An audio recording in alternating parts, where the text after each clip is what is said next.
بسم الله الرحمن الرحيم ومركل iyo barnaamijkeeni aragtida fiyow waxaan inta badan kaga hadalnaa arimaha ku saabsan Soomaaliya iyo caalamka anagoo aan ka eegno inta badan dhinac walbaba anagoo aan isku dayno inta badan inaan isticmaalno aragtida fiyow oo aan ku dhisnayn caadifad iyo laablakac waxa maanta martino ah siyaasiga Axmed Maxamed Cabdulle Axmed Qarab waxaan kaga hadli doonaa arimaha hadda soo kordhay ee qaliijka ishaysiga Sacuudiga iyo Imaaraadka isbahaysiga hogaaminayaan ee kaga soo horjeedaan wadanka Qatar marka hore maxay isku haystaan aragtidaada wadamadan hadda iskhilaafsan waaya bismillah alxamdulillah thumma salaatu wasalaamu calaa rasuulillah horta waa arrin in badan aan isleeyahay arrin hadda cusub maaha waa arrin hore usoo socotay ishaysiga hadda uu Sacuudiga hogaaminayo iyo dowladda Qatar arrinkaas waxaan isleeyahay waxaa inta badan karinayay oo gadaal ka taagnay dowladda Imaaraadka wuxuu sidaan muuqata inta badan anigu aan isleeyahay daan cabiro ishaysadkaasi sida hadda wax loo sheegayo kuma saabsana oo ah mataqaanaa Qatar ayaa argagixisa taageerta asalkiisu wuxuu ku saabsan yahay inta badan siraac ka jira bariga dhexe siraacaas oo marba waji yeesha ayaan isleeyahay uu ku saabsan yahay kuma saabsana sida ay hadda u sheegayaan oo ay leeyihiin Qatar argagixisa taageerta isbahaysiga uu hogaaminayo Sacuudiga oo ay hormud ka yihiin Imaaraadka iyo Bahrain waxay ku eedeeyaan inay taageeraan argagixiso ayagoo waliba soo bandhigay ururo iyo shakhsiyaad oo u badan culimo Soomaaliyeed oo culimada adduunka ugu caansan sida Sheekh Qardaawi markaas u fiiris ma moodaa inay ku hadlayaan afka ay ku hadli jireen reer galbeedka marka ay culimada ugu caansan adduunka ay dhahayaan waa argagixiso sida muuqata waa la dhihi karaa waxay ku hadlayaan afkii reer galbeedka khaasatan waliba Mareykanka iyo xulfadiisa sida la og yahay Sheekh Qardaawi oo kale Sacuudigu intaasoo jaa'iso ayuu hore u siiyey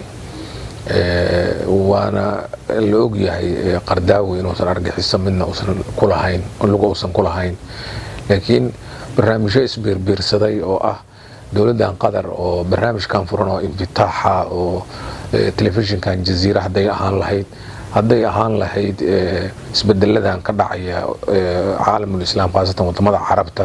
ay Qatar garab taagan tahay telefishinkan Al Jazeera oo telefishin caalami ah oo ka gudbay xuduudii xataa carabta oo u gudbay dunida inteeda kale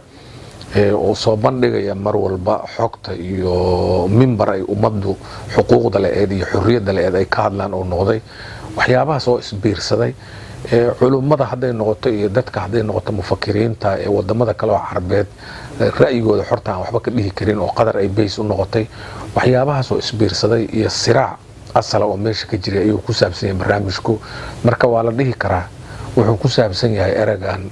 markiisii horeba erayde halku dhigiisa iyo eray bixintiisa ay reer galbeedku lahaayeen oo loo adeegsanayo mar walba qoladii markaas la rabo in la dulmiyo intiisa badan ayuu ku saabsanahay marka waa la dhihi karaa waa barnaamij iyagu ay ka dambeeyaan reer galbeedku isbahaysigan Sacuudiga iyo Imaaraadka waxay taagan yihiin ama annaga ama Qatar mid raac ma jirto wax la yiraahdo dhaxad taasoo aan hore uga baranay Bush waa la dhihi karaa maxaa yeelay aragtida ah annaga ama na raac ama haddii aad nagu aragti noqon weydo annagaad naga soo horjeedaa horey wuu u yiri Bush laakiin ayagu hadday hadda sidaa u isticmaalayaan waa fikrad khaldan weeye tusaale ahaanna marka horeba waxayba khaldan yihiin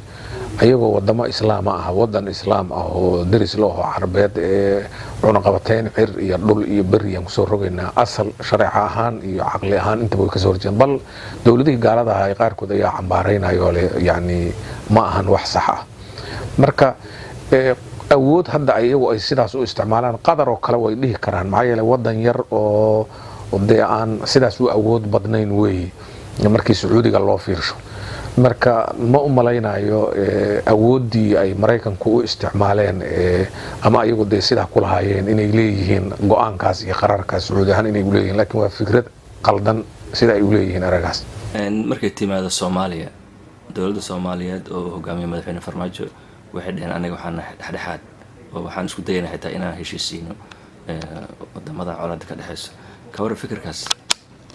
aniga xaqiiqatan waxay la tahay ra'yigaas ra'yi aad u wanaagsan oo saliim ah way inkastoo ay muuqatay inay markii ay go'aan ka qaadanayeen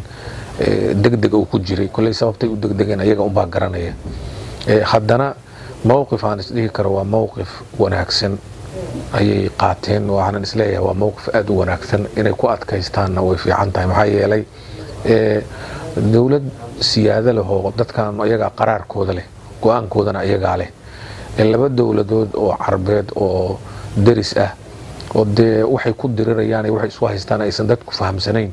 inaad adigu dhexdhexaad ka noqoto, waxa aad ka geli kartaan ay noqoto maslaxo aad labadooda ka dhex abuurayso, adoo qolo walba islaamnimadoodii iyo dowladnimadoodii intaba ilaalinayo. oo wadadii ugu habboonaan isleeyahay wayna asiibeen wadadaas hadday qaateen. ra'yigaas dowladda qaata hadda dad badanaa waxaa u malaysa inay kasoo horjeedaan oo weliba siyaasiyiin leh, ayagoo dhahayo annaga qatar iyo markay noqoto imaaraadka iyo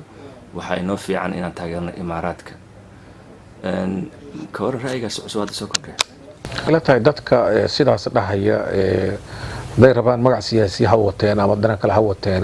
dana unbay ka hadlayaan ama waxaysan fahamsanayn sharafka iyo siyaadada ummadu leedahay unbaysan fahamsanayn anugu isleeyahay, ama dee dana khaas ah ku riixaya.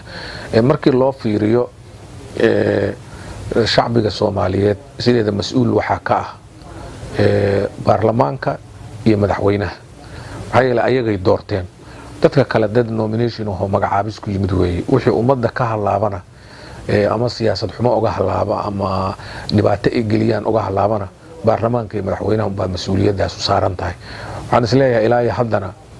baarlamaanku wax naqdinuhu kama keenin, dowladduna go-aankay qaadatay waxaa weeye inay arrintaa dhexdhexaad ka noqoto. markii loo laabto maslaxada qolo walba maslaxay leedahay, qolo maslaxadeed lama fiiriyo. imaaraad intaan anigu ogahay waxaan aaminsanahay ama ma muuqata caalamul islaam dhibaatada maanta ka socota sida ay ula dhaqmayaan ama lugta ay ku leeyihiin ma ahan wado fiican oo qurxan ama taariikh fiican leh. Soomaaliya markii la fiiriyana waxa la sheegaa askaray tababaraan iyo danahooda unbay u joogaan iyo dad siyaasiyiin inta gaar ula shiraan ay yiraahdaan ayagoo dowladda dhexe garab maraya waxbaan idiin samaynayna iyo muuqaalkoodu saas uu dhisan yahay, muuqaal shariif ah oo ummadda Soomaaliyeed taageerayo. imaaraad ma wado, qofka dhahaya imaaraadka maslaxada ummadda ugu jirtaana ummadda Soomaaliyeed waxaan isleeyahay sharafkeeda iyo xasiloonideeda midna ma ka fakaraya masaalix gaara iyo dana gaar ah ka fakarayaan isleeyahay. dadka sidaas dhahayana waxaan isleeyahay waxaa habboon in aan lagu kadsoomin taladooda iyo ra'yida ay dhiibayaan. anigu sidaasaan dhihi lahaa. laakiin markaan ka fiirino dhinaca dhaqaalaha, waxaa moodaa dhaqaalaha Soomaaliya inta badan businesska xaggiisa markaa fiirisid xawaaladaha waxay ku xiran yihiin Dubai. garabsiin maba jirtaba, wax qatar la garab siiyay iyo wax Dubai la garab siinaya ma jiraan. mar haddaad tiraahdo labadii qolo is hayda anigu mataqaanaa qolo aan ku xadgudbaya ma jira, dhexdhexaadaan ka ahay, macnaheedu ma ahan inaad leedahay qolaan kasoo horjeedaa. laakiin haddii asagu qola ay rabto inay adiga kugu qasabto aniga aragtideeda haddaada i raacin adigaan mataqaanaa ku ciqaabaya juuc kalbak lika yatbacuka, yacni eygaada gaajay si uu kuu raaco. taas wax saxa maaha. dadka Soomaaliyeedna ganacsigooda iyo businesskooda ayagaa samaysto, juhdigooda iyo mantiqada ay ku yaalaan iyo dadaalka iyagu ay kula yimaadeen maahane imaaraad wuxuu u sameeyey ma ahan. marka wixii business iyo ganacsi ku saabsanna waa maslaxo mushtarag oo dadku wadaagayaan ma aha qolo jaanib oo gaar inay leedahay. haddii Soomaalidu wax weydo imaaraadka laftigiisu uu weynaya. hadda maalmahan waxaa soo baxaysa in imaaraadka uu bilaabo inuu kala qaybiyo Soomaalida, uu maamul goboleedyada gooni ula shiro. tusaale ahaan mar hore imaaraadka wuxuu heshiis la galay Somaliland, waatuu dekadii Airbus ku qaatay, Puntland waatuu dekada qaatay. hadda warar waxaa soo baxaya oo la leeyahay Shariif Xasan wuxuu joogaa Dubai isagoo raba inuu ku wareejiyo dekada ku taala Baraabe. marka kuwa kalena waa soo socdaan. maanta waxaa maqlaynaa inuu madaxweynaha Hirshabelle uu la shiray imaaraadka, uu kula shiray Xamar isagoo ka fiirinaya danihiisa gaarka ah. marka mis leedahay dee farmaajo iyo qaari iyo gruubkiisa meel cid soo dhici doona markay ka kala tagaan gobolada. anigu horta mid waa ra'yigayga iyo aragtidayda imaaraadka iyo dadka la shirshiraya, midna waa talo aan u jeedinayo dowladda. markaan ku hormaro ra'yigayga, imaaraad ama ha la shiro maamul goboleed ama ha la u taqaan dowlad dhexe la joogo, uma joogaan maslaxad Soomaaliyeed. dadka ay la shirayaan oo leeyihiin dekedaan idin dhisayna dekada ma u dhisayaan. waxa ay u joogaan waxa weeye inay ummadda Soomaaliyeed qaybiyaan oo dad qaybsan oo qabaa'il qaybsan ama warloro magac rabta u bixiyo inay sidaa u jiraan. imaaraadku maslaxad ay leeyihiin intaa weeye. waxa kaliya u joogaanna waxa weeye dowladda Turkiga dadka Soomaaliyeed xilligii ay dhibanaayeen u soo gurmaday oo inay iyaga laftigoodu yimaadaan sababta uu ahaa oo isbitaalada dhisaya oo jidadka dhisaya oo yani ka taageeraya dhinaca mataqaanaa miisaaniyadda wixii ay awood u leeyihiin intaa unbay la dirirsan yihiin si ay marka taa ula diriraan haddii dowladdii dhexe ay la diriri waayaan inay baallaha ka rifaan ayay u joogaan sidaa inay dadku u fahmaana la rabaa imaaraad maslaxad Soomaaliyeed ma wadaan maxaa yeelay maslaxada Qatar ka weysay oo Masar ka weysay oo ay Falastiiniyiin ka waayeen ma ka helayaan dadka Soomaaliyeed mandiqad istiraatiijiya oo fiican ayaa Ilaahay dejiyay haddii ay fahmaan oo ka faa'iideystaan oo qolo walba u baahan tahay tan kale aniga tala ahaan waxaan dhihi lahay dowladda waxaan dhihi lahaa waad dhimanay baktiga looma cuno wixii ayaga qarannimadooda ku ixtiraami waaye waxa fiican inay la xisaabtamaan oo ay yiraahdaan nagu ixtiraama qarannimadana haddii aadna nagu ixtiraamayna nabadgeliyo inay yiraahdaan ayaa muhiim ah marka dowladda dhexe meel ma ku soo dhacayso dowladda dhexe shacbiyaday haysataa dadka Soomaaliyeed haday sharafkooda iyo qiimahooda u ilaaliyaan maxaa yeelay go'aankay qaateen ummadda Soomaaliyeed ku matalaan haddii asaga ay ku adkaystaan dadka Soomaaliyeed ay haystaan dadka Soomaaliyeed intay haystaan oo sharafkooda ilaalinayaan way guuleysanayaan laakiin maalintii maslaxad gaar ah iyo koox gaar ah maslaxadeed ay raacaan way qiimo dhacayaan maalintaas meel cidla ku soo dhacayaan laakiin hadda maya mar hadda soo hadal qaaday Turkiga maanta waxa ognahay inuu garab taagan yahay Qatar marka su'aasha meesha ku jirta waxay tahay dowladda Soomaaliya sidee isu waafaji kartaa danaha Turkiga iyo Imaaraadka maadaama aan ognahay Imaaraadka inuu ka masiirsan yahay Turkiga aniga waxay la tahay nin masayrsan wax maslaxa ku haaya lama arko dowladda Soomaaliyeed waa dowlad Soomaaliyeed Imaaraadku waa dowlad Turkiguna waa dowlad dadka Soomaaliyeed maslaxa mushtarak lagu yahay ummadda Soomaaliyeed ay aqbali kartaa ma ahane qolo diidan wax ka quseeya lama arko ummadda Soomaaliyeed Turkigu muhiimadda uu leeyahay iyo waxa uu leeyahay waa wax tarki oo u keenay ma ahan wax gaar ah oo kale leeyahay haday Imaaraadku oo la yimaadaan in ummadda Soomaaliyeed dowladnimadoodana ku ixtiraamaan wixii maslaxa ay dadka Soomaaliyeed ka rabaana dadka Soomaaliyeed uu ogol yahay laakiin ma noqon kartaan oo dib uma istaagi kartaan oo fowdan ka shaqeynayna Imaaraadku saasoo u muuqda laakiin Turkigu uma muuqdo Turkigu wuxuu u muuqdaa inuu san faragelinaynin arrimaha Soomaaliya inuu ummadda Soomaaliyeed infrastructure-kii dhismaheeda haday noqoto dowladda Soomaaliyeed inay kabaan systemkaas Turkigu system dowladnimo oo la dhaqmaya dowladda Soomaaliya laakiin Imaaraadku oo la dhaqmi maayo dadka Soomaaliyeed qabaa'il meel fadhiyo oo la dhaqmaya dadka Soomaaliyeed marka ummadda Soomaaliyeed la rabaa inay taa fahmaan Imaaraadka waxa muuqata inuu Turkiga ka masiiray maxaa asal u ah sidaad ogtahay Turkigu waxaan u maleynaa dhowr iyo 10 sano ka hor ciidamo ayaa inqilaabi jiray wadanka Turkiga oo janana haysan jiray kulay reer galbeedku ay daxmiyaan laakiin dhowr iyo 10 ka sano awoodii waxay u noqotay shacbiga wadanku daymankii ka baxay shacabka hogaankay rabaan doorta awood soo koraysa ayuu noqday Turkigu maadaama awooddaasi ay ku fudaysa caalamul islaam cabsi ah waxa ku jira boqortooyooyinka haddii shucuubtu ay fahamto xurriyadda iyo xuquuqda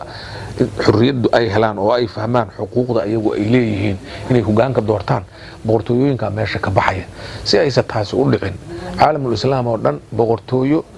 iyo ummad askar haysato iyo dad gaajay faqri meel la yaala inta aan boqortooyinka ka ahayn oo khaliijka ahayn waa inay ku noqdaan ay qabaan sida aniga ii muuqata taasa marka waxay ku ruuxaysaa mar walba meeshii istiqraar iyo horumar ka imaanayo inay diidaan Imaaraadka iyo wixii xulufo la sidaas anigu isleeyahay taladaada maxaad kula talaleed ummadda Soomaaliyeed oo arintan ku saabsan alla iska dhaafo qoqobka iyo qaybsanaanta dowladnimada hal garab istaago taa unbay mataqaanaa ku noqon karaan in ay istiqraar iyo amni helaan qolada hogaanka ana waxaan leeyahay ummadan inay cadaalad hesho oo loo sameeyo waxay isku aaminaan mas'uuliyadda dadka u dhaartaa laga rabaa dowladana waxaan dhihi lahaa barnaamijkaas ay qaateen oo ah inaysan ku milmin oo aysan dhexgelin colaadda bariga dhexe ka taagan ee ay dhexdhexaad ka noqdaan wada fiican ay qaateen inay wadadaas ku adkaystaan taladaas sidaasan dhihi lahaano